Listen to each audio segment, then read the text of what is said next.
मैं आपसे ये जानना चाहूंगी कि इंडिया में लैंग्वेज का डेवलपमेंट कैसे हुआ, किस तरह से डायलेक्ट फॉर्म हुए। भाषा को हम लोग सोचते हैं कि बहुत सामान्य सी चीज है, बट ऐसा नहीं है।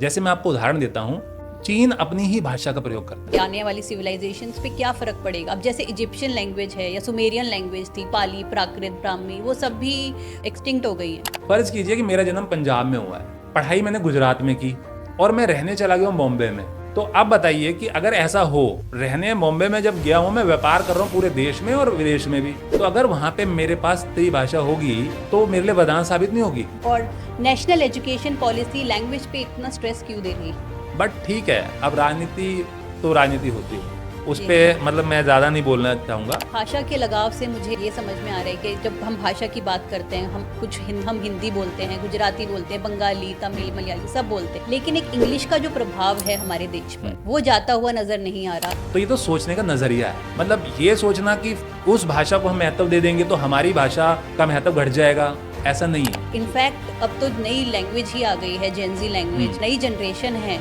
ये हमारी लैंग्वेज को आगे ले जा पाएगी। ये तो इंग्लिश का ही फॉर्म चेंज कर रहे हैं एक तरह से। तो आपको क्या इसमें दुविधा लगती है? अगर ऐसा होता तो इतने लंबे समय तक पूरे संसार में एक ही कोई भाषा होती ना, इतनी सारी भाषाएं, हजारों भाषाएं क्यों हैं? तो ऐसा कतई नहीं है। सभी भाषाओं का महत्व रहेगा, अपनी अपनी जगहों पे रहेगा, जिसकी जहाँ जरूरत होगी वहाँ।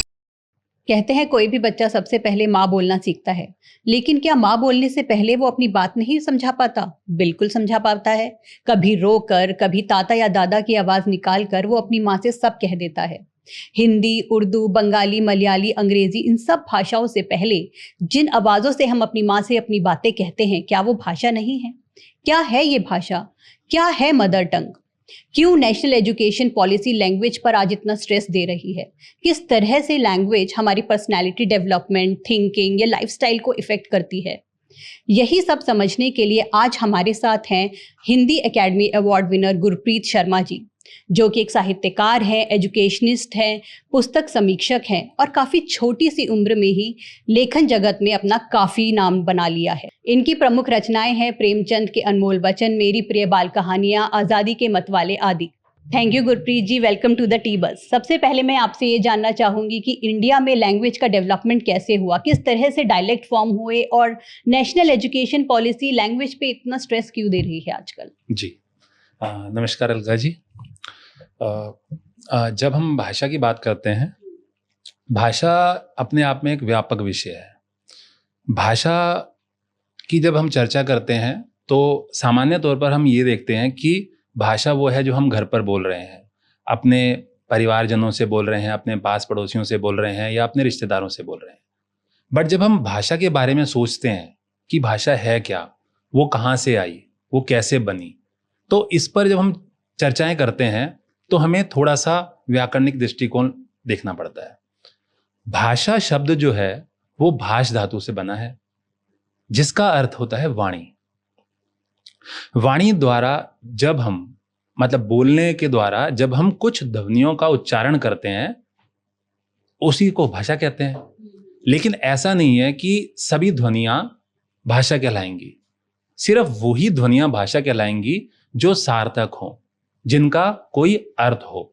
और भाषा का मूल क्या है? अगर मैं कहूं कि भाषा की परिभाषा क्या है, तो भाषा विचारों के आदान प्रदान का माध्यम है, ताकि जो हम बोल रहे हैं वो दूसरा समझ पाए। बिल्कुल, जो मैं बोल रहा हूं, अभी मैं आपसे बात कर रहा हूं, ये एक भाषा है, आप समझ पा रही हैं।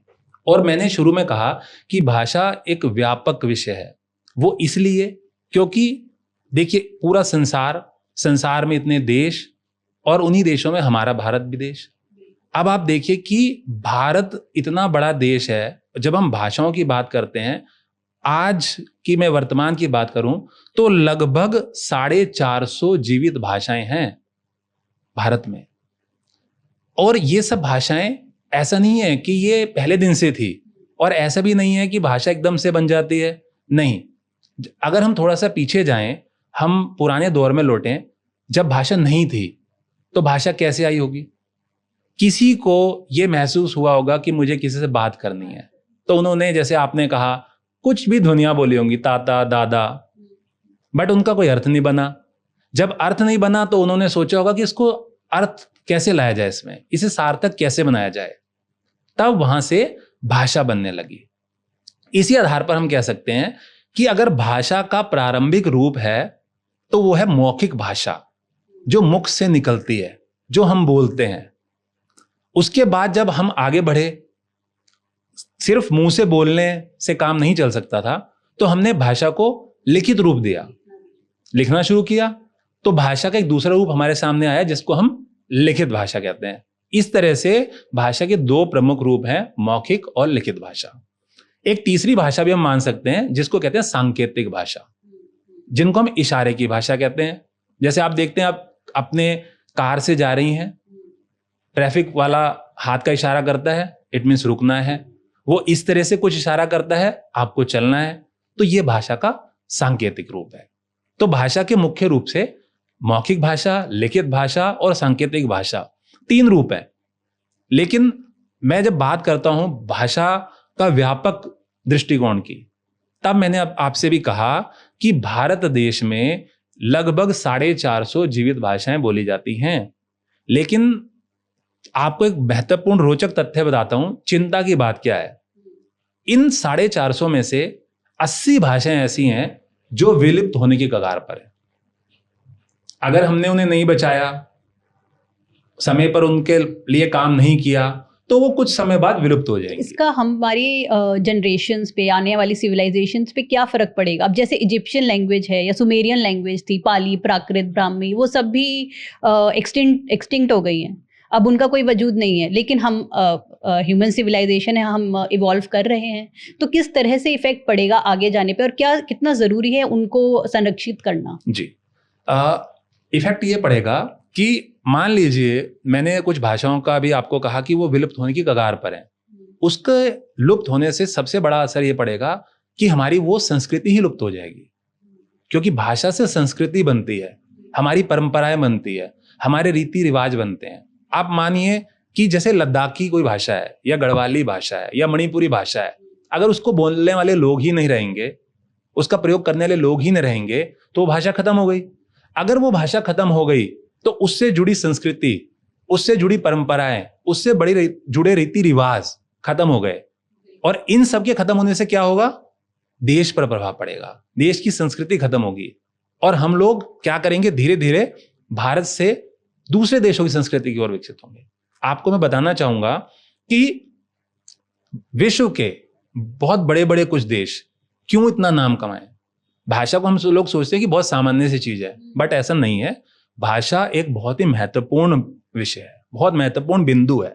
जैसे मैं आपको उदाहरण देता हूं, चीन अपनी ही भाषा का प्रयोग करता है। बिल्कुल। चीनी वो किसी और भाषा को नहीं अपनाता, वो अपनी भाषा को ही मानता है, जबकि वो इतनी डिफिकल्ट लैंग्वेज है, लिखने में इतनी मुश्किल है। जी। बट वो उसी को ही फॉलो करते हैं, और इसीलिए आप देखेंगे चीन आज कहां पर है। तो जब हम अपनी भाषा से लगाव रखेंगे तो हम आगे बढ़ेंगे। तो भाषा के लगाव से मुझे ये समझ में आ रहा है कि जब हम भाषा की बात करते हैं, हम हिंदी बोलते हैं, गुजराती बोलते हैं, बंगाली, तमिल, मलयाली सब बोलते हैं, लेकिन एक इंग्लिश का जो प्रभाव है हमारे देश पर, वो जाता हुआ नज़र नहीं आ रहा। इनफैक्ट अब तो नई लैंग्वेज ही आ गई है, जेनजी लैंग्वेज, सस और BRB, और जो हमारे मिलीनियल्स के लिए बिल्कुल एलियन लैंग्वेज है।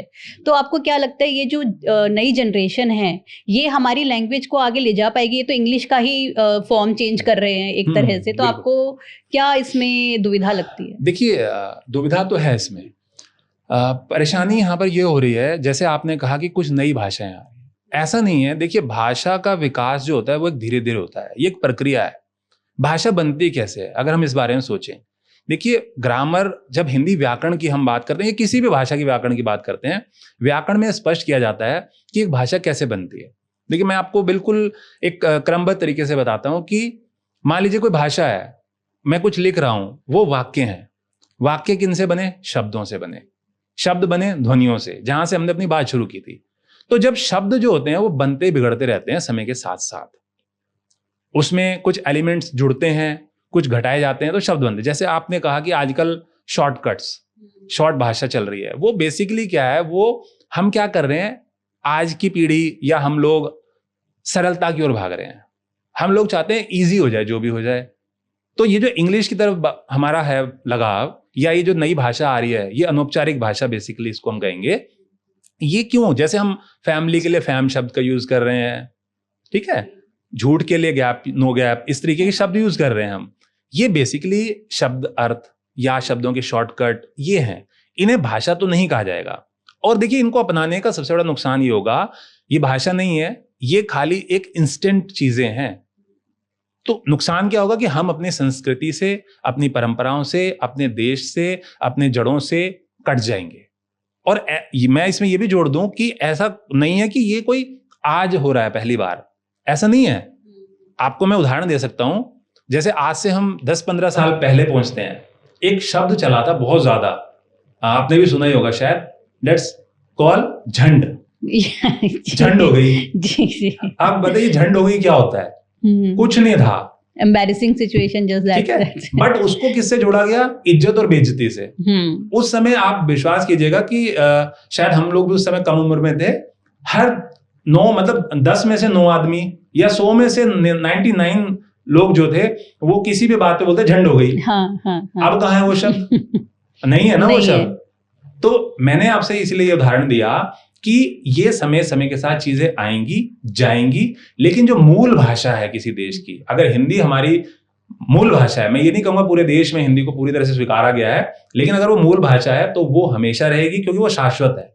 और ये जो चीजें हैं ये सब कुछ समय के लिए आती हैं, ट्रेंडी होती हैं। और मैं इसमें ये भी क्लियर कर दूं, ऐसा नहीं है कि ये आज हो रहा है, ये लंबे समय से हो रहा है। आप रिकॉल कीजिए, एक गाना है हिंदी फिल्म जगत का, इलू इलू। व्हाट इज इलू इलू? इलू क्या है? इलू शॉर्टकट है ना। वो हमसे भी पहले जेंजी थे। वो हमसे पहले जेंजी है ना। हमने क्या किया? हमने कुछ नहीं किया। हमारे पूर्वज हमसे पहले ही चीजें करके जा चुके हैं। बिल्कुल। ये तो हम यहाँ खुश हो रहे हैं। सोचिए कितने दशक पहले की वो बातें हैं। तो ऐसा नहीं है, ये सब चीजें समय के साथ बनती हैं, टेम्परेरी है ये। लेकिन जो मूल भाषा है वो शाश्वत है, मैंने कहा वो है, वो रहेगी हमेशा। ठीक है। अब हमें युवाओं को अपनी भाषा से जोड़ना है। मुख्य जो समस्या है वो ये है। इंग्लिश आपने कहा, देखिए इंग्लिश को अपनाने का सबसे मुख्य कारण ये है क्योंकि इंग्लिश एक इंटरनेशनल लैंग्वेज है। हम लोगों को लगता है कि फलानी कंट्री में इंग्लिश बोली जाती है या किसी और देश में इंग्लिश का प्रयोग ज्यादा हो रहा है, तो हम लोग इंग्लिश के पीछे भाग रहे हैं। और इसमें कहीं ना कहीं हमारे शासन प्रशासन और हमारे जो नीतिकार हैं उनका भी मैं कहूंगा कि वहां से भी समस्या है। हिस्ट्री भी शायद हमारी ऐसी रही है कि पहले मुगल शासन रहा, फिर अंग्रेजों का शासन रहा, तो उर्दू इंग्लिश अब मिक्स होके एक हिंदुस्तानी लैंग्वेज बन चुकी है जिसमें तीनों का ही मेल है। तो लेकिन हम उसको ऑफिशियली आप कह रहे हैं इस्तेमाल ना करके एक कल्चरल वैल्यूज को बढ़ाने के लिए हमें अपनी मूल भाषा पे ही टिके रहना चाहिए। बिल्कुल। देखिए जैसे आपने कहा कि हमारा देश काल में ऐसा रहा कि मुगल आए, अंग्रेज आए या कुछ हुआ, बिल्कुल सही कहा आपने। और उसी की वजह से प्रभाव है कि हमारी भाषा बार बार बनती बिगड़ती रही है। जैसे मैं उससे भी आपको पहले लेके जाऊं, हिंदी में एक काल आया था जब हम अवधी भाषा का प्रयोग करते थे जी। पूरा समय अवधी भाषा का प्रयोग होता था। बॉलीवुड में भी हमने देखा है दिलीप कुमार जी के टाइम पे। फिर अचानक से क्या हुआ, दूसरा काल आया तब हम ब्रिज भाषा का प्रयोग करने लगे। फिर हम आगे के काल में तो हम अभी जो वर्तमान में प्रयोग कर रहे हैं वो है खड़ी बोली, जनरल हिंदी जो हम यूज कर रहे हैं। तो ये तो समय के साथ साथ बदलाव चलते रहेंगे, बदलती रहेंगी चीजें। जरूरी ये है कि हमें अपनी भाषा को, अपने संस्कारों को, अपने परंपराओं को बचा के कैसे रखना है। और उसमें युवा वर्ग का बहुत महत्व है। युवा वर्ग जब चाहेगा तभी कुछ होगा। लेकिन मुझे लगता है युवा वर्ग बिल्कुल कभी कभी रियलिटी से परे एक डिजिटल वर्चुअल वर्ल्ड में रह रहा है, जी रहा है, और उसको अपने कल्चर में किस तरह से हम लाएं और ये नेशनल एजुकेशन पॉलिसी किस तरह से कर पाएगी, आपको क्या लगता है? युवा वर्ग की समस्या ये हो रही है कि युवा वर्ग जो है वो चमक धमक और सरलता की ओर भाग रहा है। उन्हें लगता है कि जो भी भाषाएं, जैसे आप अभी बता रहे हैं, स्पेनिश है, इंग्लिश है, रशियन है, उन्हें लगता है इंटरनेशनल है। समस्या वही है कि उनको लग रहा है कि ये तो अच्छी चीज है, और जो हमारी अपनी भाषा है, हमारी मूल भाषा है, आप देखिए हम संस्कृत जैसी भाषा को, जिसको सभी भाषाओं की जननी कहा जाता है, क्यों नहीं अपना पा रहा युवा वर्ग? क्योंकि उनको लगता है वो कठिन है, और वो दूसरी भाषाएं इसलिए अपना रहे हैं, उनको वो सरल लग रहा है। मेरा यहाँ पे कहना ये है कि आप उन चीजों को अपनाइए, जरूरी है। हमें आगे बढ़ना है तो जरूरी है, लेकिन उसके साथ साथ हमें जो हमारी मूल है उसको भी नहीं छोड़ना ना। अगर हमने उसको छोड़ दिया तो हमारी संस्कृति खत्म हो जाएगी, हमारे देश की परंपराएं, रीति रिवाज खत्म हो जाएंगे। अभी मैंने आपसे जिक्र किया था कुछ भाषाएं जो विलुप्त होने वाली हैं, उसमें एक बहुत इंपॉर्टेंट फैक्ट आपको बताता हूं। उन भाषाओं में से 10 भाषाएं ऐसी हैं जिनको जानने वाले पूरे देश में लगभग मात्र 100 लोग हैं। इमेजिन कर सकते हैं आप, 10 कौन सी भाषाओं, भाषा है वो, मतलब अगर आप वो भाषाएं दूर दराज के इलाकों की है, जो हमारे दूर दराज के इलाके हैं। जिन्हें कहा जी जाए। जी जी, जैसे मान लीजिए हिमाचल की बात करूं, जो लेह लद्दाख का ऊपर का क्षेत्र है, या स्पीति, लाहौल स्पीति है, या हमारे पूर्व साइड के क्षेत्र हैं, वो भाषाएं यहाँ की भाषाएं हैं। आप सोचिए 10 भाषाएं जिसको जानने वाले 150 करोड़ के देश में मात्र 100 लोग हैं। सोचिए जब वो 100 लोग नहीं रहेंगे तो वो भाषा तो खत्म हो गई। तो सरकार को और नीतिकारों को चाहिए कि उनको धरोहरों को संजोया जाए, और इस पे काम भी हो रहा है। ये जो 3 लैंग्वेज पॉलिसी है, नेशनल एजुकेशन पॉलिसी में 3 लैंग्वेज का जो स्ट्रक्चर उन्होंने किया है, ये आप 3 लैंग्वेज फार्मूला जो है नेशनल एजुकेशन पॉलिसी में, ये इस चीज़ को बढ़ावा देगा? इस पे काफ़ी डिबेट चल रही है, मतलब साउथ इंडिया में तमिलनाडु की अगर हम बात करें, काफ़ी डिबेट है, वो काफ़ी वो बोलते हैं कि इससे हिंदी टेक ओवर कर लेगी। तो आपको क्या लगता है? नहीं, ऐसा नहीं है। देखिए, पहले मैं आपको स्पष्ट कर दूं, NEP 2020 में NEP आया, राष्ट्रीय शिक्षा नीति। कारण क्या है? पहले देखिए, राष्ट्रीय शिक्षा नीति है क्या? राष्ट्रीय शिक्षा नीति बेसिकली एक मार्गदर्शिका है जिसमें हमें शिक्षा जगत में सुधार करने हैं। और वो सुधार हम किस दिशा में कर रहे हैं कि एक ज्ञान आधारित समाज बनाया जा सके। ठीक है, पॉलिसीज पहले भी थी, लेकिन मुझे अच्छे से याद है जो हमारी पिछली वाली शिक्षा नीति थी या राष्ट्रीय पाठ्यचर्या जो पहले आई थी, वो सन 2005 में आई थी। लगभग 20-25 साल से हम एक परिपाटी पर ही पढ़ा रहे थे बच्चों को, या पढ़ रहे थे। तो समय के हिसाब से बदलाव महसूस किया गया, तो NEP 2020 आया। NEP 2020 राष्ट्रीय शिक्षा नीति में जो भी इसको बनाएंगी, ऑर्गेनाइजेशंस बनाएंगी, वो सिर्फ एक दिशा निर्देश देते हैं कि हमें शिक्षा जगत में इन चीजों को करना है। उसके बाद NCF आता है, राष्ट्रीय पाठ्यचर्या, जिसमें यह डिसाइड किया जाता है कि पाठ्यक्रम क्या रहेगा स्कूलों में, बच्चे पाठ्य पुस्तकें कैसी पढ़ेंगी, शिक्षक किस तरीके से पढ़ाएंगे। पाठ्यचर्या में ये सब चीजें शामिल होती हैं कि हमें किस तरीके से बच्चों को सिखाना है, किस तरह पढ़ाना है। अब आपने कहा त्रिभाषा जो फार्मूला, ट्राई लैंग्वेज की हम बात कर रहे हैं, वो कैसे इंपॉर्टेंट है, NEP उसमें कैसे, NEP में अगर उसको हम डिमांड कर रहे हैं तो वो कितना इंपॉर्टेंट है? देखिए, बहुत इंपॉर्टेंट है। बहुत इंपॉर्टेंट ऐसे है, NCF में कहा गया कि हमें विषय को 3 भाषाओं में, हिंदी, क्योंकि वो हिंदी एक ऐसी भाषा है जो पूरे देश में किसी हिस्से में कम, किसी हिस्से में ज्यादा बोली जाती है, लेकिन बोली जाती है। तो सामान्य कन्वर्सेशन, आप कहीं भी चली जाइए, मान लीजिए आप साउथ में चली गई, तो आपको सामान्य जो टॉक करना है वो हिंदी में कर सकते हैं आप। हिंदी इसलिए महत्वपूर्ण है। इंग्लिश वो इसलिए कह रहे हैं क्योंकि वर्ल्ड लैंग्वेज है, वो ग्लोबल लैंग्वेज है। और क्षेत्रीय भाषा जो तीसरी भाषा है, वो शामिल करना चाहते हैं क्षेत्रीय भाषा, जिस भी क्षेत्र में उस क्षेत्र की भाषा। त्रिभाषा फार्मूला ये है। इंपॉर्टेंट क्यों है?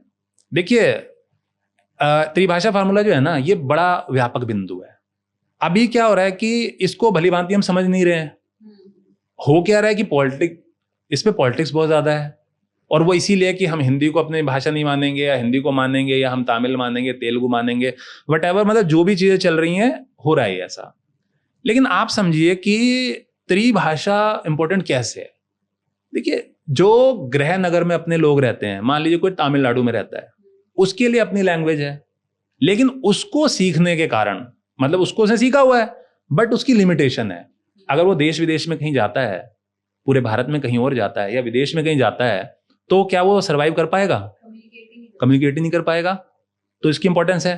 तो हमें ना, देखिए, पॉलिटिक्स में तो नहीं उलझना कि 2 भाषाएं, 3 भाषाएं, इसमें जो राजनीति हो रही है इसमें नहीं उलझना। लेकिन ये इंपॉर्टेंट कैसे है, मैं वो आपको छोटा सा एग्जांपल देता हूं। फर्ज कीजिए कि मेरा जन्म पंजाब में हुआ है, ठीक है, मैंने गुजरात में की, और मैं रहने चला गया हूं बॉम्बे में, ठीक है। तो अब बताइए कि अगर ऐसा हो, और रहने बॉम्बे में जब गया हूं, मैं व्यापार कर रहा हूं पूरे देश में और विदेश में भी, तो अगर वहां पे मेरे पास त्रिभाषा होगी तो मेरे लिए वरदान साबित नहीं होगी। तो ये तो सोचने का नजरिया है। मतलब ये सोचना कि उस भाषा को हम महत्व दे देंगे तो हमारी भाषा का महत्व घट जाएगा, ऐसा नहीं है। अगर ऐसा होता तो इतने लंबे समय तक पूरे संसार में एक ही कोई भाषा होती ना, इतनी सारी भाषाएं, हजारों भाषाएं क्यों है? तो ऐसा कतई नहीं है।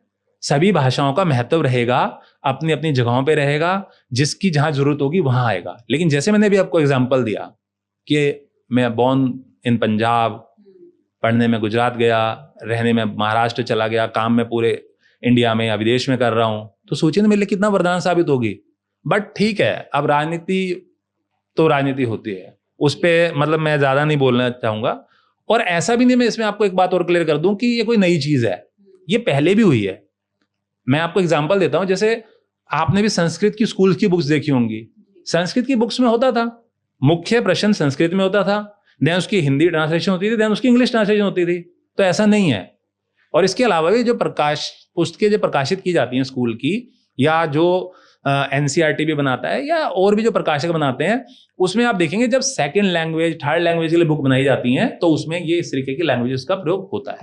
तो ये कोई नई चीज नहीं है और ये लाभदायक होगी पॉलिसीज को अगर पूरी तरह से इंप्लीमेंट। अब लेकिन समस्या उसमें भी है कि पॉलिसी तो बन गई, सरकारों ने बना दी, या जो भी उसके डिपार्टमेंट है उन्होंने बना दी, लेकिन उसको अप्लाई किसको करना है? हाँ, इम्प्लीमेंटेशन क्योंकि नेशनल एजुकेशन पॉलिसी में 3 बहुत ही इंपॉर्टेंट पॉइंट्स हैं, मेंटल हेल्थ, स्किल डेवलपमेंट और क्रिटिकल थिंकिंग। स्किल डेवलपमेंट बहुत ज़रूरी है, क्रिटिकल थिंकिंग भी बहुत ज़रूरी। मेंटल हेल्थ हमारे टाइम पे नहीं था, तो इस बारे में आप क्या कहना चाहेंगे? क्या ये भी लैंग्वेज या कल्चरल एवोल्यूशन से रिलेटेड है? और स्किल डेवलपमेंट और क्रिटिकल थिंकिंग किस तरह से इम्प्लीमेंट कर पाएंगे स्कूल, और कैसे करना चाहिए? जी हाँ, देखिए मेंटल हेल्थ की जो आपने बात की, एनसीएफ में इस पर जोर दिया गया है जी। उसका कारण ये है क्योंकि हमारे टाइम में ऐसा नहीं होता था। उसकी वजह ये थी कि हम लोगों की जिंदगी में, पहली वाली जिंदगी में सुकून ज्यादा था। अभी क्या हो गया है, जैसे आप नोटिस कीजिए, आप बाहर जाइए, मान लीजिए किसी एक पर्टिकुलर फैमिली की मैं बात करता हूं, उस फैमिली में पेरेंट्स हैं, मदर हैं, फादर हैं। पुराने लोग तो रहे ही नहीं, क्योंकि वो तो या तो गांव में रह रहे हैं या वो अलग रह रहे हैं, जो भी है। अब मदर और पेरेंट जो है वो नौकरी करने चले गए, बच्चा अकेला है। बच्चा स्कूल गया, स्कूल से उसको मेड या कोई भी लेके आ गया, घर पे वो अकेला है। उसका सहारा क्या है? सिर्फ मोबाइल, ठीक है, या कोई गैजेट। ठीक है, वो भी जरूरी है, आज की चीजें हैं, चलेंगी, वो उसके बिना जीवन नहीं चल पाएगा। बट जब हम किसी चीज पे बहुत ज्यादा डिपेंड हो जाते हैं ना, वहां से प्रॉब्लम शुरू होती है। तो हम लोग क्या हुआ है कि मेंटली बाउंड हो गए हैं। बाउंड होने के कारण ही अब जो शिक्षा नीतियां आ रही हैं उसमें उसको उभारने के लिए, बच्चे को बाहर लाने के लिए वो सब किया जा रहा है। देखिए किया कैसे जा रहा है। आपने जब आप पढ़ रहे थे, या जब मैं भी पढ़ रहा था, या अभी से कुछ समय पहले तक हमारी शिक्षा पॉलिसी थी 10+2, 10th तक पढ़ेगा और बच्चा फिर 11th-12th करेगा, ठीक है। अभी उसमें आमूल चूल परिवर्तन किया गया, व्यापक परिवर्तन किया गया। पॉलिसीज में चेंज क्या किया गया कि उसको 4 स्तरों पे डिवाइड किया गया है। अब पॉलिसी 10+2 ना होकर 5+3+3+4 है, ठीक है जी। 5 जो है वो फाउंडेशन स्टेज है, शिक्षा के प्रारंभिक 5 साल। ये क्यों किया गया? ये इसीलिए किया गया जो आपने भी प्रश्न किया था कि मेंटल हेल्थ, जो इन्होंने फाउंडेशन स्टेज बनाई है वो बनाई है 3 साल से लेके 8 साल के लिए। 3 साल का बच्चा जो है वो अपने पहले वर्ग, पहली क्लास में जाएगा, ठीक है। अब वो 3 साल का बच्चा जब जाने लगेगा स्कूल में, वो बिजी हो गया, वो अपने जैसे और बच्चों से मिलने लगा, स्कूल में टीचर्स से मिलने लगा, तो वो समझने लगा। तो प्राइमरी लेवल से लेकर कक्षा 2 तक ये फाउंडेशन स्टेज हो गई हमारी, जहां पे बच्चा अपने आसपास की दुनिया को जानेगा, अपनी छोटी छोटी चीजें सीखेगा। मेरा स्कूल कैसा है, मेरा स्कूल से घर तक का रास्ता कैसा है, रास्ते में मैं क्या क्या देखता हूं। आप सोचें ना, एक छोटा सा बच्चा जब इन सब चीजों को देखेगा, समझेगा, जानेगा, उसको कितना अच्छा लगेगा। उसकी मेंटल हेल्थ इंप्रूव होगी, बिल्कुल होगी। देन अगला स्टेप प्रिपरेटरी, जो कक्षा 3 से 5 तक का है। उसमें एनसीएफ में जोर दिया गया कि यहां पे आके बच्चा जो फाउंडेशन लेवल पर चीजें ऑब्जर्व कर रहा था, सीख रहा था, उनको थोड़ा थोड़ा विषयों की तरफ डालना शुरू करेंगे हम लोग, सब्जेक्ट्स की तरफ आ जाएगा, थोड़ा सा सब्जेक्ट स्पेसिफिक हम लोग हो जाएंगे। देन मिडल स्टेज जो 6 to 8 होगा। 6 to 8 में पूरी तरह से विषयों पर हम लोग आ जाएंगे। बच्चा साइंस पढ़ेगा, मैथ पढ़ेगा, इंग्लिश पढ़ेगा, लैंग्वेज पढ़ेगा, एक्सेट्रा एक्सेट्रा। तो इस तरीके से एनसीएफ को डिवाइड किया, एनसीएफ में स्टेजेस को डिवाइड किया गया और इससे ही अब मुझे ऐसा लगता है, और अगर आप उसे गंभीरता से सोचेंगे तो आपको ऐसा लगेगा कि शायद अगर हम इसको पूरी तरह डेवलप कर पाए तो बिल्कुल इंप्रूवमेंट होगी, शिक्षा जगत में बहुत बड़ा परिवर्तन आ सकता है। बट लैंग्वेज बहुत बड़ा रोल प्ले करेगा। बिल्कुल, लैंग्वेज बहुत बड़ा रोल प्ले करेगा। इसीलिए मैं आपको बता देता हूं कि एनसीएफ में बार बार कहा गया है L1 L2, language 1 language 2। Okay, जैसे मान लीजिए आपकी लैंग्वेज इंग्लिश है, आप L1 है, मतलब आप इंग्लिश को पढ़ना, समझना, लिखना जानते हैं, वो आपके लिए L1 है। अब L2, आप अब हिंदी को आप जानते हैं लेकिन कम जानते हैं, तो वो उसकी लैंग्वेज 2 होगी। तो पॉलिसी यही कह रही है। अब इस पे हम लोग पॉलिटिक्स कर रहे हैं मगर बैठ के, तो पॉलिटिक्स इसमें नहीं होनी चाहिए। पॉलिसी बहुत क्लियर है कि आप मुख्य भाषा पे रहो अपनी, लेकिन दूसरी भाषा और तीसरी भाषा को भी समझो, और इससे इंप्रूवमेंट होंगे। लेकिन उसमें जरूरी भी है कुछ चीजें। आपका प्रश्न है शायद कोई? जी, मैं बस ये जानना चाह रही हूँ कि जब आप हिंदी की बात करते हैं कि हिंदी को हम जानते हैं लेकिन सिर्फ जानते हैं, पढ़ना लिखना थोड़ा अभी कठिन है वो लैंग्वेज। लेकिन मैंने देखा है छोटे बच्चे हैं जो भागते हैं हिंदी से, हिंदी देख के ही उन्हें घबराहट होती है, मतलब जो हमें मैथ से होती थी, आजकल मैंने देखा है हिंदी को लेकर बच्चों में काफ़ी घबराहट है। तो आप ऐसा पेरेंट्स को भी क्या कुछ कहना चाहेंगे कि किस तरह से अपनी मदर टंग या मातृभाषा, चाहे हिंदी, गुजराती, तमिल, कोई भी हो, हर बच्चा अपनी मदर टंग से भागता है। इनफैक्ट मेरे बेटे को तो ये नहीं पता था कि हिंदी ही जो हम पढ़ रहे हैं वही हम बोल रहे हैं। जब वो बहुत छोटा था तो उसने मुझसे एक सवाल किया कि ये हिंदी क्यों पढ़नी पड़ती है। मैंने कहा अभी आप हिंदी बोल रहे हो, और उसके चेहरे पे जो वो रियलाइजेशन था कि ओ अच्छा, जो मैं बोल रहा हूँ वही तो मैं पढ़ रहा हूँ, तो वो बड़ी देर में आया। जबकि हमारे घर में हिंदी ही बोली जाती है, फिर भी उनको थोड़ा घबराहट है क्योंकि उनका पीयर जो है वो हिंदी इतना नहीं बोल रहा है और उस तरह की हिंदी नहीं बोल रहा है। हाँ, देखिए वही मैंने कहा, इसमें समस्या क्या है कि जैसे आपने ही कहा, हिंदी की सबसे बड़ी विशेषता यही है कि वो जैसी बोली जाती है वैसी लिखी जाती है और वैसी वो चलती है। समस्या ये हो गई है कि आसपास का वातावरण ऐसा है जो हिंदी को थोड़ा सा कम कर रहा है और भाषाओं को बढ़ा रहा है। लेकिन हमें इसमें करना क्या चाहिए, मुझे ऐसा लगता है कि जब हम बच्चों को हिंदी पढ़ा रहे हैं तो हिंदी क्यों मतलब कठिन लग रही है। पहले तो मैथ ही लगती थी, मुझे भी गणित ही लगती थी भाई, हमारे टाइम गणित होता था, बड़ा कठिन लगता था जी। बट हिंदी क्यों लगने लगी अचानक? क्योंकि हमने क्या किया कि अपने समाज को ही वैसा बना दिया। लेकिन ये जो शिक्षा नीति आई है ये उसी चीज को ठीक करने की कोशिश है। अगर इसको हम सही से लागू करेंगे ना, देखिए नीतियां बनाने से कुछ नहीं होता, ट्रैफिक रूल्स बहुत बने हुए होते हैं ना, फिर भी हम फॉलो कर रहे हैं। लाइट तोड़ रहे हैं, कौन चालान काट रहा है, किसी ने देख लिया तो कट गया, नहीं तो कोई दिक्कत ही नहीं है जी। फॉलो कौन करेगा? तो नीतियां बन गई हैं। अब चाहिए ये कि नीतियों को सही ढंग से, सही तरीके से, सही दिशा से निर्धारित करवाया जाए, लागू करवाया जाए। उसके लिए जरूरी है टीचर्स को ट्रेनिंग दी जाए, टीचर्स को सेशन दिए जाएं, उनको ये नीति भली भांति समझाई जाए। देखिए मैं कई लोगों से मिलता हूं, हाल फिलहाल भी मैं कोई टीचर्स से मिला, उनको बड़ा कठिन लग रहा है अब, क्योंकि कुछ नया हो गया ना। उनको क्या चाहिए था कि भैया जो चल रहा है ना वही चलता रहे, ये चाह रहे थे वो लोग। बट अब कुछ नया हो गया। जो आपने कहा ना कि हिंदी की हम स्पेशली अगर बात करें, बच्चा हिंदी कैसे सीख पाएगा? वो सीखेगा ना। प्राइमरी टीचर जो फाउंडेशन स्टेज का टीचर है, जो 5 साल है, वो उसको समझाए ना। टीचर क्लासरूम में आएगा, आके कहता है बच्चों बोलो आ। अरे आ और आ होता क्या है, वो उसे बताए। अब मैं आपसे बोलता हूं आ, आपको कुछ अंतर महसूस हुआ? कुछ भी नहीं हुआ। 2 वर्ण तो मैंने बोले, लेकिन मैंने उसको बोलने में भेद ही नहीं रखा जी। मैं आपको एक बड़ा इंटरेस्टिंग चीज बताता हूँ, टिक बताता हूँ कि जब हम हिंदी सिखा रहे हैं बच्चों को, तो उनको स्टार्टिंग से हम कैसे डालें।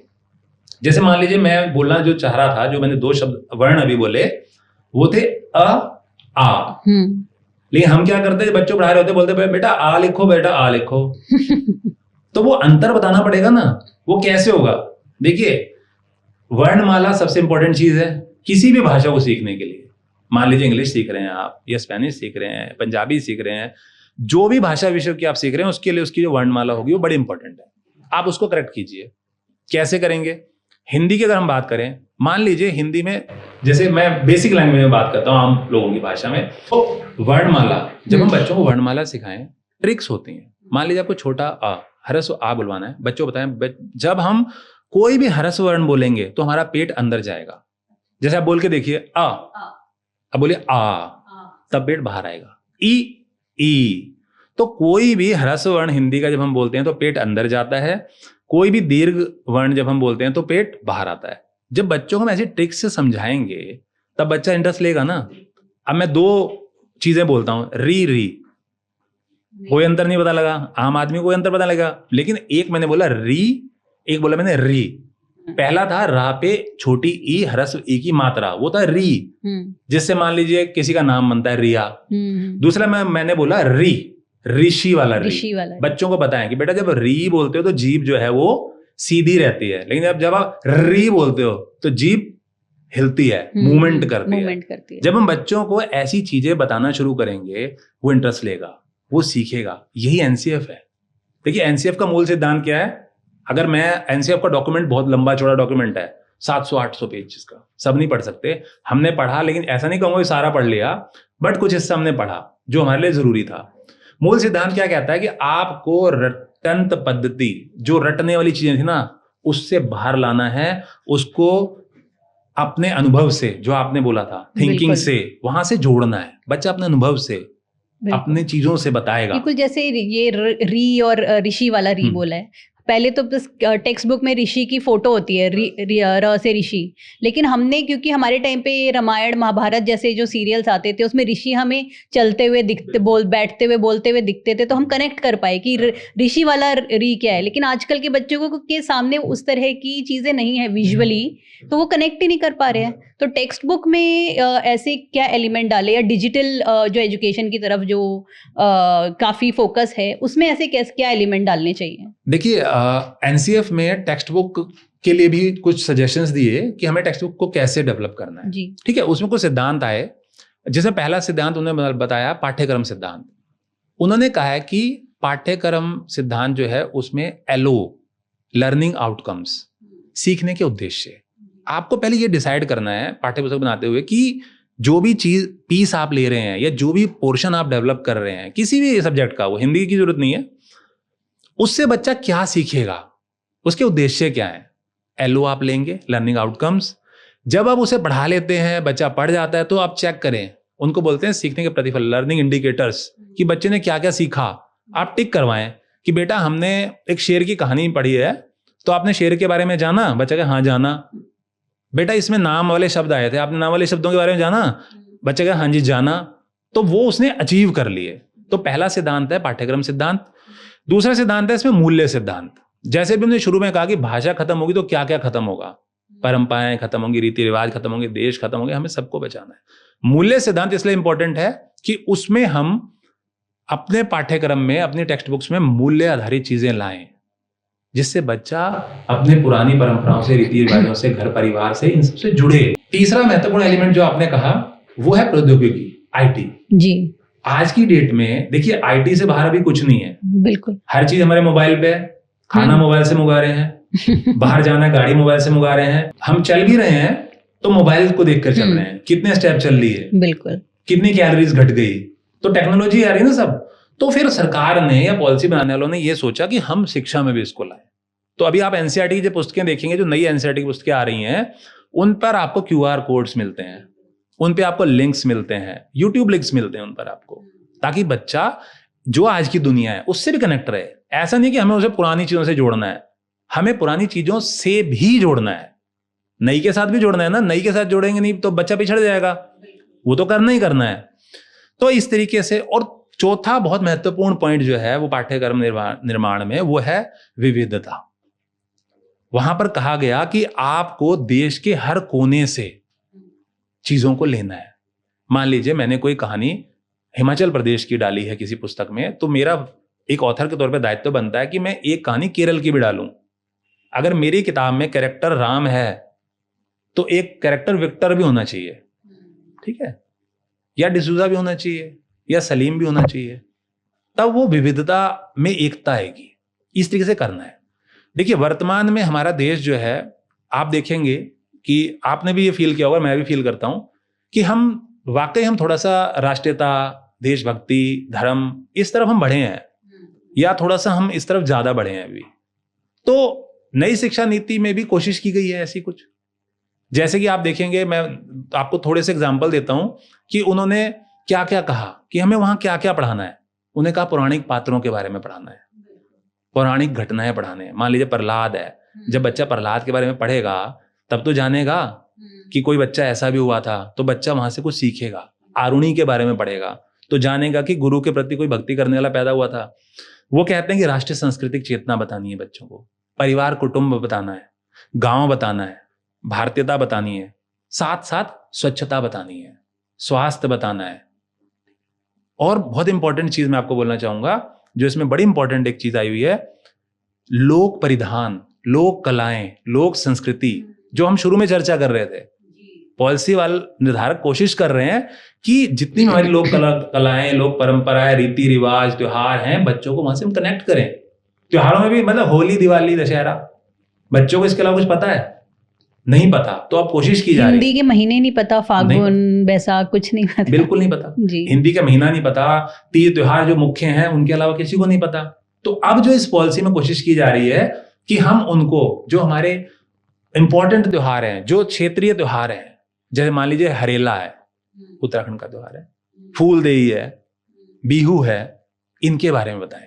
तो अभी जो बन रहा है मैटर, कंटेंट जो बन रहा है, चाहे वो प्राइवेट पब्लिशर बना रहे हो, चाहे वो गवर्नमेंट ऑर्गेनाइजेशन बना रही हो, वो इस पे जोर दे रही है, वो इस तरीके कंटेंट डाल रही है। और मोस्ट इंपॉर्टेंट, आपको अपने बचपन की याद होगी, आप पंचतंत्र की कहानियां पढ़ते थे, जातक कथाएं पढ़ते थे, हितोपदेश पढ़ते थे। आज के बच्चों को पता ही नहीं है, नहीं पता। बट पॉलिसी में कहा गया कि हमें वैसा करना है, हमें बच्चों को पंचतंत्र की कहानियां बतानी है, हमें बच्चों को हितोपदेश की कहानियां बतानी है। और क्यों बतानी है? क्योंकि उनमें मूल्य हैं। ये पॉलिसी बनी किस लिए? ये पॉलिसी इसलिए तो बनी कि एक सभ्य नागरिक हमें डेवलप करना है। वो कब होगा? जब हम मूल्य सिखाएंगे, जब हम अपनी देश की परंपराएं सिखाएंगे। तो ये जो सारा चीजें क्लब्ड हैं, ये इसीलिए हैं। अब जैसे मान लीजिए हम विषय वस्तु की बात कर रहे हैं, मैंने कुछ थीम्स आपको बताई कि ये रहेंगी। एक उदाहरण देता हूं कि कैसे रहेंगी। मान लीजिए मैंने आपसे अभी भी कहा था कि हमें वर्तमान नई चीजें, आधुनिक चीजें भी सिखानी है बच्चे को, और परंपराओं से भी जोड़ना है, क्योंकि पॉलिसी वाले कह रहे हैं। तो वहां पे जब हम कंटेंट बनाते हैं तो हम कैसे करते हैं? मान लीजिए कैसे कंटेंट बनाएंगे? आपने अभी हाल फिलहाल में चंद्रयान 3 भारत का हमारा गया है। चंद्रयान 3 बहुत हो अल्लाह हुआ है और हम सक्सेस हो गए, चलो वो अच्छी बात है। तो अब हम जब कंटेंट बनाने लगते हैं, तो हमने कंटेंट बनाया। मैं एक छोटी सी पोएम आपको, बहुत छोटी पोएम, और बहुत छोटे लेवल के बच्चों के लिए, कक्षा 2 या 3 के लिए बताता हूं। जैसे एक पोएम हमने बनाई कि उसकी 4 पंक्तियां हैं।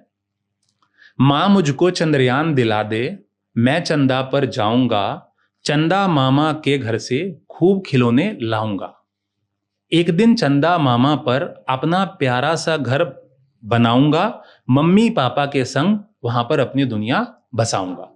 अब आप देखिए कि इस छोटे से पीस में जो आधुनिक चीज है चंद्रयान, हमने उसकी भी चर्चा की। और आप लोग बचपन से सुनते आए होंगे ना, चंदा मामा, चंदा मामा। तो हमने जोड़ा चंदा मामा से कनेक्ट किया, कल्चर भी इंटैक्ट रहा, इंटैक्ट हुआ, बिल्कुल हुआ। आपको अच्छा लगा, कुछ महसूस हुआ कि हाँ कुछ अच्छा आया। साथ में हमने उसको अपने परिवारजनों से भी जोड़ा। 3 चीजें एक छोटे से पीस में आ गई। यही हमें करना है, यही हमें सिखाना है। सारी पॉलिसी इसी पर है जी। तो ये इम्प्लीमेंटेशन जहाँ बात आती है, तो ये किस तरह से इम्प्लीमेंट हो पाएगी? टीचर्स को किस तरह से ट्रेनिंग की ज़रूरत है और किस तरह से ट्रेनिंग देनी चाहिए? क्या सरकार इसके बारे में भी कुछ कर रही है? ऐसी भी कोई नीति है? जी जी, आपका एकदम बहुत महत्वपूर्ण ये सवाल है, क्योंकि जैसे हम अभी चर्चा भी कर रहे थे कि पॉलिसीज तो हम बना लेते हैं, और ये पॉलिसीज भी हमारी बनी है। धीरे धीरे इस पे काम भी चल रहा है। ऐसा नहीं कि एक ही दिन में सब कुछ हो जाएगा। लेकिन जो आपने कहा, बड़ा महत्वपूर्ण कहा कि पॉलिसी बन गई, लेकिन पॉलिसी का एक्चुअल होल्डर जो है वो है स्कूल टीचर्स, क्योंकि बच्चों को तो उन्होंने तैयार करना है, ना तो आप तैयार करेंगे ना मैं करूंगा। अब हमें क्या चाहिए कि उन टीचर्स को हम उस तरीके की ट्रेनिंग्स दें, उस तरीके के सेशंस दें, जो एनसीएफ में हम चर्चा हमने की, महत्वपूर्ण बिंदु उनको क्लियर किए जाएं कि ये है क्या, ये क्यों है, इसके द्वारा हम क्या करना चाह रहे हैं, हम क्या करेंगे, उनको ऐसी ट्रेनिंग दी जाए ना। बिल्कुल भाई हम लोग टीचर्स की ड्यूटी तो लगा देते हैं, चुनाव ड्यूटी करते हैं टीचर्स, ठीक है, कोरोना हो गया तो कोरोना में ड्यूटी कर रहे थे, भाई अलग अलग। तो उन टीचर्स को एक्चुअल जो उनका काम है उसमें कनेक्टेड रहने देना। वो टीचर हैं, वो सब जानते हैं, लेकिन हम जब कुछ नया कर रहे हैं तो उसके बारे में बताना पड़ता है ना। ऐसा नहीं, मैं मान लीजिए 10 चीज जानता हूं, बट कुछ नया होगा तो मुझे भी तो पहले उसके बारे में थोड़ा सा सीखना जांचना पड़ेगा ना। तो ये सबके साथ है। तो ये नीति, ये पॉलिसी तभी सक्सेस होगी जब सरकारें या विभाग इस पर बिल्कुल सच्चे मन से काम करें, और जो इसको वाकई, जिनको इसे धरातल पे लाना है, सक्सेस बनाना है, उनको इस योग्य बनाएं कि वो इसको सक्सेस बनाएं। ये तभी होगी। देखिए पॉलिसीज में बहुत चीजें हैं, जैसे पंचपदी है उसमें, ठीक है, जिसमें 5 चरण में चीजें करवाई जा रही हैं, जिसमें अदिति है, जिसमें हम परिचय की बात करते हैं कि बच्चा कंसेप्ट का परिचय लेगा। बोध है, जिसमें बच्चा कंसेप्ट सीख लेगा। तीसरा पद अभ्यास है, जिसमें बच्चा कंसेप्ट सीखने के बाद अभ्यास करेगा।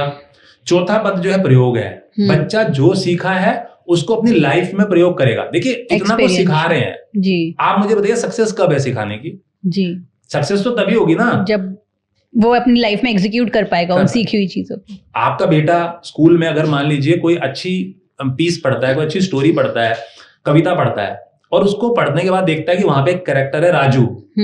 राजू ने परीक्षा परिणाम आया, वो फर्स्ट आया, वो अपनी रिपोर्ट कार्ड लेके आया, उसने घर आके अपनी मम्मी के पैर छुए, ठीक है, वो कहानी में पढ़ के आ गया आपका बेटा। अगर वो भी ऐसा ही करे तब पॉलिसी सक्सेस होगी। पॉलिसी सक्सेस, खाली वो पढ़ाने से रटाने से कुछ नहीं होने वाला। पॉलिसी की सक्सेस तभी है जब हमारे लाइफ में वो चीजें उतर जाएं। तो पंचकोश का जो चौथा सिद्धांत था वो अनुप्रयोग था, और 5वां सिद्धांत है प्रसार, ताकि बच्चा और उसको प्रमोट करे और चीजें सीखे उससे रिलेटेड।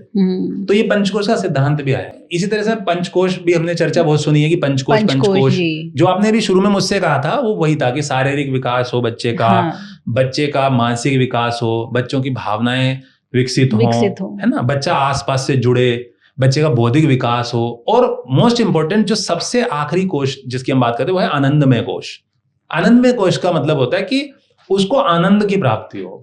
वो जो सीख रहा है, पढ़ रहा है, जब उसको पूरी तरह से इंप्लीमेंट कर लेगा, जान ले लेगा, तभी तो उसे आनंद मिलेगा, जिसको हम परमानंद भी कह सकते हैं। तो आपको लगता है न्यूक्लियर फैमिली कॉन्सेप्ट जो है, या फिर सिंगल चाइल्ड जिनके हैं, सिर्फ एक ही बच्चा है, वो भी इफेक्ट कर रहा है, क्योंकि हमें इस पे इतना जोर देना पड़ रहा है क्योंकि वो हैप्पी एक एनवायरनमेंट में नहीं है, वो आइसोलेटेड है, कम्युनिकेट नहीं कर पा रहे, पेरेंट टाइम नहीं है, फिर लैंग्वेज बैरियर्स इसीलिए बनते जा रहे हैं। बिल्कुल बिल्कुल सही, आपका प्रश्न बहुत सही है। ये देखिए बिल्कुल है।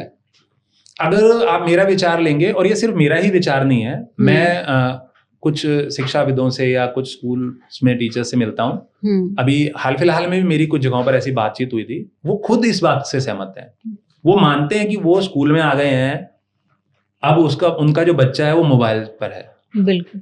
देखिए होता क्या है कि न्यूक्लियर फैमिली जो है उसकी वजह से परेशानी तो है। ठीक है, हम आज स्वतंत्रता से जीना चाहते हैं, अपनी जिंदगी खुद जीना चाहते हैं, वो अच्छी चीजें हैं, ठीक है, मैं मान रहा हूं कि जिसको जैसा लग रहा है कर रहा है। बट इम्पोर्टेंट था वो सब, जो संयुक्त परिवार था वो बहुत इंपॉर्टेंट था, क्योंकि आपका बच्चा अभी क्या हो रहा है, सिर्फ आपको देख रहा है या अपने पापा को देख रहा है, 2 ही लोगों को देख रहा है। बट जब वो अपने दादा को देखता था तो दादा उसको पुरानी कहानियां सुनाते थे। तो जो ये पॉलिसी में चीजें आ रही है ना, ये दादा ही दे देते थे। ये पॉलिसी तो दादा ही थे एक्चुअली, दादी थी। तो अब वो दादा दादी है नहीं, अब दादा दादी नहीं है, तो हमें पॉलिसियां बनानी पड़ रही हैं। तो इफेक्ट तो करता है। एकल परिवार होने से बहुत समस्याएं हैं, लेकिन इसमें किसी को दोष नहीं दिया जा सकता। सबकी अपनी मजबूरियां हैं, मजबूरी वश ही इंसान ऐसा करता है, नहीं तो हर कोई चाहता है कि हम मिलके रहें, क्लब्ड रहें। बट इसका इम्पैक्ट बच्चों पे पड़ता है, क्योंकि मेरे को अभी हाल फिलहाल में एक टीचर से वो मिले थे, उन्होंने मुझसे कहा कि सर हम सुबह ड्यूटी के लिए आ जाते हैं, शाम को हमें घर जाना होता है, तो अब मजबूर हैं, बच्चा कहता है वो दिला दो तो दिलाना पड़ता है, हमें सिर्फ हाँ कहना पड़ता है। और मैं एक बहुत महत्वपूर्ण बात बोलता हूँ, जब हमें सिर्फ हाँ कहना पड़ता है ना, वहीं से चीजें बिगड़ना शुरू हो जाती हैं। ना भी बहुत जरूरी होता है। लेकिन हम एकल परिवार में हैं, हमें काम धंधे पर जाना है, तो हम बच्चे को हर चीज के लिए हाँ कहते हैं, क्योंकि हमें पता है वो पूरा दिन अकेला बैठा है, वो हमारी वेट कर रहा है। वो हमारा गिल्ट होता है कि हम बिल्कुल आप सही कह रहे हैं। वो हाँ जो है वो हमारा गिल्ट है कि हम उसको वो तो दे नहीं पाए जो हमें देना था, तो हम मजबूरन उसको वो दूसरे माध्यमों से दे रहे हैं। लेकिन फिर कहूंगा इसमें किसी की गलती नहीं है, क्योंकि सिस्टम ही ऐसा है।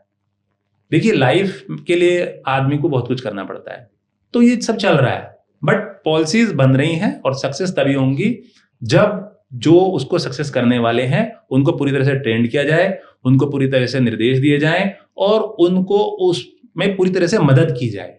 सिर्फ सिखाने से नहीं होता, उनको मदद भी करनी पड़ेगी बार बार। जी, आखिरी कुछ अगर आप कहना चाहते हैं अपनी ऑडियंस से कि लैंग्वेज को लेकर या अपनी मदर टंग से या कल्चर को कैसे एज अ पेरेंट या एज अ टीचर हम प्रमोट कर सकते हैं और बच्चों की ग्रोथ में वो किस तरह से हेल्पफुल रहेगा? जी, देखिए, मुझे ऐसा लगता है कि भाषा जो है बहुत इंपॉर्टेंट है, चाहे वो हिंदी हो चाहे वो कोई भी भाषा हो, ठीक है। जो हमारी क्षेत्रीय भाषाएं या मदर टंग हमें जिसे कहें, मान लीजिए अगर मैं हिमाचल से बिलोंग करता हूं तो मेरी हिमाचल भाषा है। देखिए, बहुत इंपॉर्टेंट है। हम लोगों को किसी दुराग्रह में, किसी सिखावे में, किसी के बोलने में, किसी चीज़ों में नहीं फंसना चाहिए, ठीक है। हर व्यक्ति का अपना काम होता है। मान लीजिए हम पॉलिटिक्स की बात करते हैं, तो जो पॉलिटिक्स मेकर होते हैं वो अपने हिसाब से चीज़ें करते हैं, लेकिन आप खुद सोचिए कि अगर मैं हिमाचल से हूँ, हिमाचली मेरी मूल भाषा है, अगर मेरे घर के बच्चे उस भाषा को नहीं समझेंगे या वो नहीं जानेंगे, तो वो उस भाषा से जुड़े हुए संस्कार, उस भाषा से जुड़े रीति रिवाज, या क्योंकि वो भाषा से जुड़ा हुआ है ना सब कुछ, तो वो कैसे कर पाएंगे, कैसे अपना पाएंगे, कैसे सीख पाएंगे? तो भाषा बहुत महत्वपूर्ण चीज है। अगर भाषा महत्वपूर्ण नहीं होती तो इतनी लड़ाइयां नहीं हो रही होती लैंग्वेज को लेके। ये लड़ाइयां जो हैं वो इसीलिए हैं। लेकिन मेरा कहना यह है कि हमें इन लड़ाइयों से बाहर आना चाहिए, हमें सभी भाषाओं का सम्मान करना चाहिए, हमें कोशिश करनी चाहिए कि जिस भाषा का महत्व जहां पर है, जहां पर जिस भाषा की जरूरत है, हम वहां उसे अपनाएं। हम किसी भाषा का विरोध ना करें, जिसकी जहां जरूरत है उसको वहां अपनाएं। हर भाषा का अपना महत्व है, तो हमें इन सब फालतू के चक्कर में नहीं पड़ना चाहिए, इनसे बाहर आना चाहिए, उन चीजों की इंपॉर्टेंस को समझना चाहिए और अपने आप को आगे बढ़ाना चाहिए। और शिक्षा नीति भी यही कह रही है।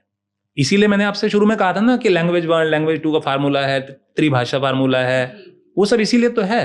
और ये जो बनती हैं पॉलिसीज, ये ऐसे नहीं बनती हैं, ये मैं और या आप बैठ के नहीं बना रहे ना अकेले, इसके पीछे बहुत बड़े बड़े ग्रुप्स काम करते हैं, बहुत लोगों की टीम्स काम करती है, ये तब बनता है। बहुत लोगों से राय ली जाती है, मत लिए जाते हैं, मशवरा किया जाता है, कन्याकुमारी से लेके कश्मीर तक बात की जाती है, तब बनती हैं। ऐसे नहीं है ना, ये ऐसा नहीं है कि मैं दिल्ली में बैठा हूं तो मैंने बना दी, ऐसा कतई नहीं है। इसमें हर राज्य की भागीदारी है, हर राज्य के मतलब व्यूज स्कॉलर्स और रिसर्चर्स सब लोग हैं, तभी तो बनेगा अच्छा चीज। तो हमें इसको सहर्ष अपनाना चाहिए और भाषाओं का सभी का सम्मान करना चाहिए। Thank you Gurpreet ji, thank you for coming to T buzz. और आपने हमें बहुत ही इम्पॉर्टेंट बातें बताई लैंग्वेज को लेकर, और मैं यही चाहूँगी कि हमारी जो ऑडियंस है, पेरेंट्स है, टीचर्स हैं, वो भाषा की इम्पॉर्टेंस को समझें और ये समझे कि अगर हमें अपनी डाइवर्सिटी को प्रमोट करना है, अपने कल्चर को, अपनी भारतीयता को प्रमोट करना है, तो भाषा से तो जुड़े रहना पड़ेगा। Thank you so much. ठीक, नमस्कार। Thank you. बात ही करनी है। हाँ, कुछ नहीं है। आई थिंक सही रहा है, आई थिंक आउटपुट वगैरह। मेरा तो सिटिंग रेजिमेंट मतलब सिटिंग में पहला वो था। नहीं, बहुत ही अच्छा रहा। I think it will click with audience. Edit करके आई थिंक ये 10 डेज दे टेक और एडिट एंड ये सब, फिर हम उस पे डालेंगे। आप भी शेयर कीजिए। हां, मैं तो शेयर करूंगा। मेरे ख्याल में हमने कवर कर लिया था। और ये अगर कोई रिलेटेड लोग हैं जैसे स्पीकर्स वगैरह, अगर आप हमें बता सकते हैं तो हम उनसे भी कनेक्ट करके कर सकते हैं। तो वीकेंड्स ही हम जनरली रखेंगे, सैटरडेज भी, तभी हम फ्री होते हैं। अदरवाइज तो इंग्लिश में करना है आपको? इंग्लिश में मतलब कैसे? मतलब इंग्लिश से रिलेटेड कुछ और करना हो, मतलब इंग्लिश सब्जेक्ट स्पेसिफिक। हां, सब्जेक्ट स्पेसिफिक भी कर सकते हैं, इंग्लिश में कर सकते हैं। क्योंकि हमारे साथ है श्री तिलक उनका, जी, तो वो एक अच्छी पर्सनैलिटी है और अच्छा मतलब इंग्लिश पर अच्छा काम करते रहे वो लंबे समय से। अच्छा, और स्पीकर भी बहुत अच्छे हैं वो। बिल्कुल। और मतलब उनका भी इस तरीके की चीज़ों में एक्सपीरियंस है, वो करते रहते हैं, तो उनसे भी हम कुछ करवा सकते हैं।